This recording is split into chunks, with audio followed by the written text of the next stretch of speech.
Hello friends, அனைவருக்கும் வணக்கம். நான் உங்கள் அமுதாவின் சமையல் அமுதா பேசுகிறேன். இன்றைக்கி நம்ம வீடியோவில் என்ன பார்க்க போகிறோன்னா, சூப்பரான ரெசிபி பிரெட் ஆம்லெட் எப்படி செய்கிறதுன்னு பார்க்கலாம். வாங்க வீடியோக்குள்ளே போகலாம். வீடியோக்குள்ளே போகிறதுக்கு முன்னாடி நம்ம சேனலை சப்ஸ்கிரைப் பண்ணிக்கோங்க. ஃபஸ்ட்டு இதுக்கு 2 முட்டை எடுத்து வச்சுருக்கேன். அதுக்கப்புறம் கொஞ்சம் பெரிய வெங்காயம் துண்டு துண்டாக கட் பண்ணிக்கோங்க. சிறிதளவு கருவேப்பிலை, சிறிதளவு மல்லித்தலை, ஒரு பச்சை மிளகா,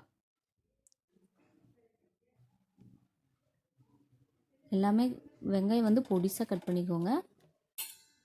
அதுக்கப்புறம் 2 முட்டையை வந்து நல்லா ஒரு பீட்ரு வச்சு அடிச்சுக்கோங்க.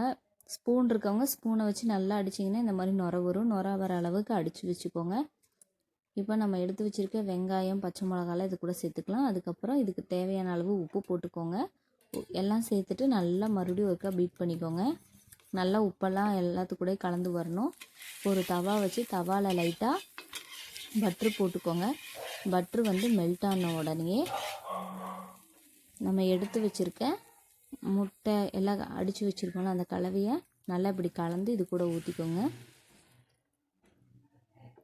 பெரிய தவாவாக இருந்துச்சுன்னா நல்லா ஏகத்துக்கும் ஸ்ப்ரெட் பண்ணியிருக்கலாம். என்கிட்ட சின்னதாக இருக்கனால நான் கொஞ்சமாக ஸ்ப்ரெட் பண்ணியிருக்கேன். அதே மாதிரி பெரிய தவாவாக இருந்தால் நம்ம 2 ப்ரெட்டு போட்டுக்கலாம். நான் சின்னதாக இருக்கனால இன்றைக்கி 1 போட்டுறேன். ப்ரெட்டை வந்து அந்த கரெக்டாக மேலே எக்கு போட்டிருக்கோம்ல, அந்த எக்கு மேலே நல்லா டிப் பண்ணி எடுத்துக்கோங்க. இப்போ எப்படி ப்ரெட்டில் நல்லா எக்கு ஒட்டியிருக்கு பாருங்கள், அந்த மல்லித்தலை எல்லாமே ஒட்டிக்கும். அதுக்கப்புறம் இன்னொரு பக்கம் வந்து அப்படியே போட்டுருங்க.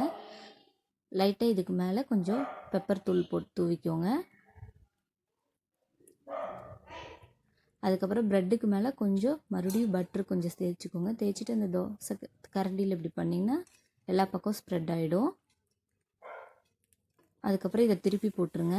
சிம்லையே வச்சுக்கோங்க அடுப்பு, இல்லைன்னா கரிஞ்சிடும்.